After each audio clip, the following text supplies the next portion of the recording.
में रखना सुख का मार्ग कहा गया है। महाराज जी, लेकिन जीवन शैली आजकल खान-पान कुछ ऐसा हो गया है कि लोग तली हुई विषाक्त खाद्य पदार्थ जैसे कचौड़ी, समोसा, बढ़ई, अन्य फास्ट चलो शुद्ध पदार्थों से बने हो तो ये भी बात ठीक है। पता नहीं कौन सा तेल है, कौन सा घी है, चर्बी है कि क्या है, और कई दिन का सड़ा बाजार की चीजें तो मुझे लगता है कि परमार्थिक साधक को तो खाना ही नहीं चाहिए, क्योंकि वो बहुत ही अपवित्र और शरीर के लिए भी हानिकारक। वैसे सब लोग पसंद बाजारे का करते हैं, घर की रसोई करना पसंद करके होटल का ज्यादा पसंद करते हैं, गोलगप्पा ये सब दुनिया की चीजें ज्यादा पसंद करते हैं। मैं ना लंदन से आई थी और मैं जब से आई हूँ तब से गोलगप्पे, छोले भटूरे, पाव भाजी ये सब खाने में लगी हूँ, क्योंकि खाते पीते और मैं आपसे यही प्रश्न पूछने वाली थी कि मैं कैसे अपने आप, आपने कहा है सत्संग में कि साधक को भोजन कम करना चाहिए। असल बात यह है ना कि जब भगवान की प्राप्ति की लगन लगती है तो नहीं खान पान ते भावे है, नहीं कोमल वसन सुहावे है, सब विषय लगे ते खाड़ा है, हरियासिक का मग्न आ रहा है। अभी शरीर में है ना, आपको लगता है मैं शरीर हूं, इंद्रिय मन की मांगे आप अपनी मांगे मान रहे हैं, इसलिए आप इंद्रियों को शासन में नहीं ले पा रहे। अगर थोड़ा सा ज्ञान हो जाए, दृष्टा भाव में आ जाए कि तो इंद्रियों की मांग है, मन और इंद्रिया मना कष्टान इंद्रियाणी प्रकृति स्थान कर सती, नहीं मुझे इसमें नहीं जाना। देखो 2 अंगुल की जीभ है, बस इतना ही स्वाद है, और यहां से गया तो सब बेकार हो गए। घाटी नीचे माटी, ये घाटी नीचे माटी केवल। और अगर आपको सही बताएं, इनकी प्रक्रिया बनाते हुए देख लो, जलेबी जब बन के प्लेट में सामने आती है, लेकिन वो जलेबी वाला सीरा देखो, उसमें सैकड़ों मक्खी मरी पड़ी है, वो बस निकाल ऐसे निकाल दे।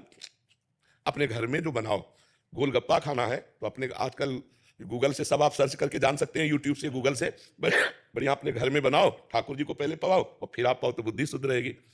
तो हमें लगता है कि मन को चराने की इंद्रियों के साथ जो आदत है, इसे धीरे धीरे कंट्रोल करें। अनजाने में आप अपने को रोगों का शिकार बनाने की तरफ जा रहे हैं।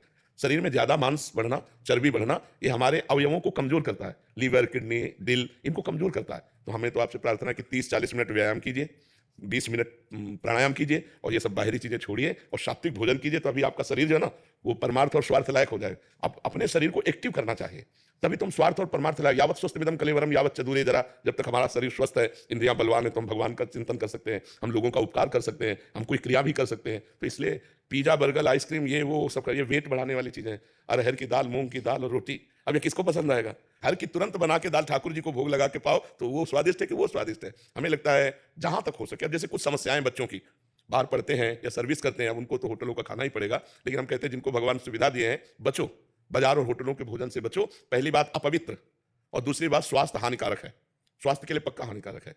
तुरंत तुम्हारे लिए आटा लगा के नहीं बनता, वो कई कई दिन का आटा जमा होता है लगा हुआ। तुरंत आपको भोजन मिलेगा तो तुरंत आटा थोड़ी लगाया है, तुरंत दाल थोड़ी उबाली, कब का है। आप बासी खाना पसंद करेंगे तो तमोगुण बढ़ जाएगा, भजन में वृत्ति नहीं रहेगी। तो भोजन सुधार तो भजन सुधार हो जाएगा, भोजन सुधार तो हमारे कर्तव्यों का पालन करने की क्षमता आ जाएगी। और ये आप कहते हैं जो बना रहा है उसके विचारों का भी बहुत प्रभाव पड़ता है, बहुत प्रभाव पड़ता है। वो गलत विचारों का तो वही प्रभाव। बिल्कुल, जब आप भोजन पाएंगे तो आपके अंदर गलत चिंतन चलने लगेगा। देखो जैसे कुआं है ना, कुआं का जल हमारे लिए जो पौष्टिक परमाणु चाहिए, जीवाणु चाहिए, वो मिलते थे। कुआं का पानी अब तो गया कुआं। देखो कलयुग का कैसा प्रभाव। मटके में पानी डाल दो तो वो भी शुद्ध हो जाता है। हाँ शुद्ध हो जाता है, क्योंकि रज में ऐसी क्षमता। जल का दोहन भी बहुत लोग कर रहे हैं, बर्बाद कर रहे हैं, तो इसके लिए लताएं कटने के कारण जो वर्षा का अधिक हमको चाहिए पानी, वो नहीं मिल पा रहा है। अगर लताएं हमारे वृक्ष लगे ना, वृक्षारोपण हो, तो कार्बन डाइऑक्साइड नष्ट हो, ऑक्सीजन हमको अधिक से अधिक मिले, और उससे वायुमंडल भी शुद्ध होता है और बादल भी बनते हैं, जिससे वर्षा होती है। जहां वृक्ष अधिक होंगे वहां वर्षा अधिक होगी।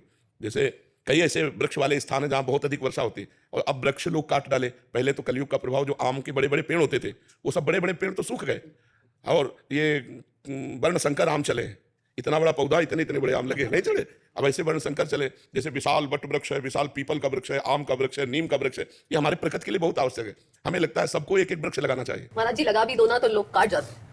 अपनी जगह में लगाओ तो लोग क्यों काटेंगे आगे? अपने आंगन में लगा, अपने घर में लगा सकते हैं। हाँ, बहुत। नीम का पेड़ एक औषधि समझो। नीम का पेड़, उसके जो फल गिरते हैं, उससे जो गंध होती है बहुत रोगों को नष्ट करने वाली होती है। नीम की जो वायु आती है वो शरीर के लिए सुखद होती है। नीम की छाया में बैठना, लेटना, ये बहुत, गांव में तो ऐसे ही जग जाते थे, और अब तो दर्शन नहीं, खिड़की खोलो तो आसपास सब फ्लैट ही फ्लैट नजर आते हैं, वृक्ष तो नजर नहीं आते। रोहित त्रिपाठी जी।